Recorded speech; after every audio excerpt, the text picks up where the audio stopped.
Hey, what's going on, guys? Chris Chavez here with Fandroid.com. You're watching the Android Overload for Friday, February 8th. And even though I'm feeling a bit under the weather right now, I'm sure there's some little kid, out in Africa who was desperately needing his daily dose of Android news. So for little Timmy, this one's for you, buddy.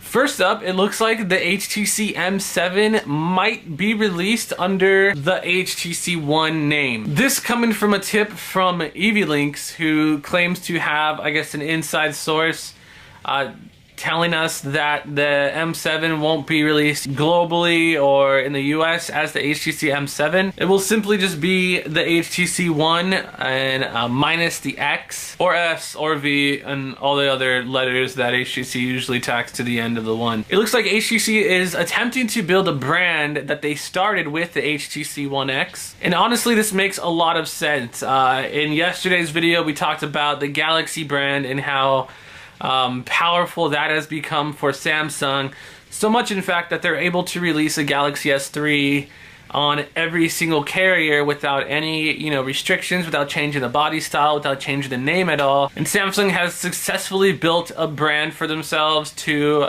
equal even that of the iPhone. So it looks like HTC could be going a similar route with the HTC One, and we won't have to wait very much longer to find out. The phone is set to be officially announced on February 19th. Hopefully I get better by then, but I will be on hand giving you guys the latest from that event. So if you thought you heard the last of the very first Nexus device, the Nexus One, you'd be wrong. As it turns out, the phone is currently being strapped inside of the Strand One. It's a 30cm little satellite that will house the Nexus One and its 5-megapixel camera to take pictures of space, and it's got, I guess it's loaded with a ton of apps to help test things like the magnetic environment and a bunch of other space NASA terminology.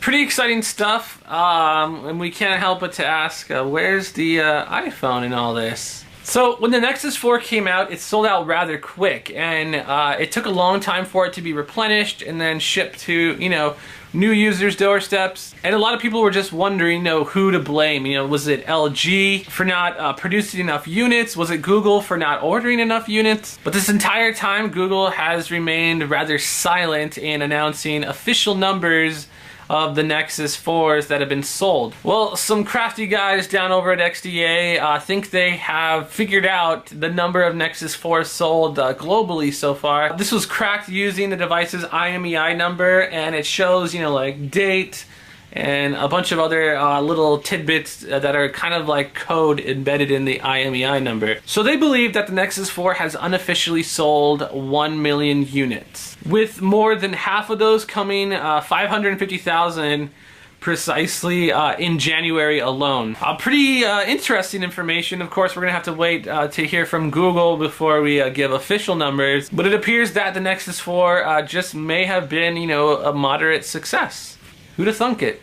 So now we've seen retail stores from, Apple and Microsoft and Sony and even Samsung. They've had a couple of makeshift little booths pop up around the globe. And some people, have been asking or wondering, why doesn't Google have their own retail store that they can use, to sell Android devices like the Nexus, Nexus 10, like their tablets, or even the Chromebook. And our own Quentin Kenmer actually wrote up a hell of a featured post on Fandroid, kind of detailing, some of the pros and cons and potential pitfalls. Basically all the ins and outs on why or why not Google should have their own retail store. It's actually a fun little read, one that you should read yourself, so I'm gonna go ahead and link it down below. Make sure you guys check that out and then, tell us what you think. So there's been a lot of rumors surrounding the Galaxy Note 8.0. This has been rumored for quite some time that this will be an 8-inch version of the Samsung Galaxy Note, with a little stylus to write on it and draw little pictures and whatnot. Well, now there's a little bit more talk on the 8-inch tablet, set to be unveiled at Mobile World Congress at the end of February. Apparently the tab could come in 3G configurations,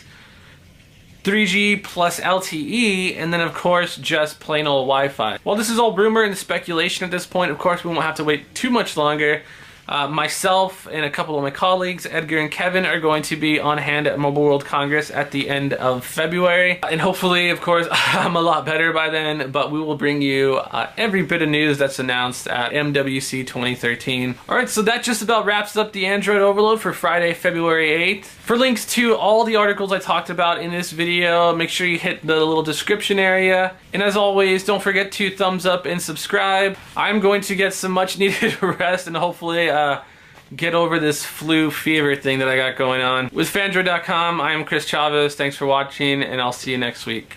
Ugh.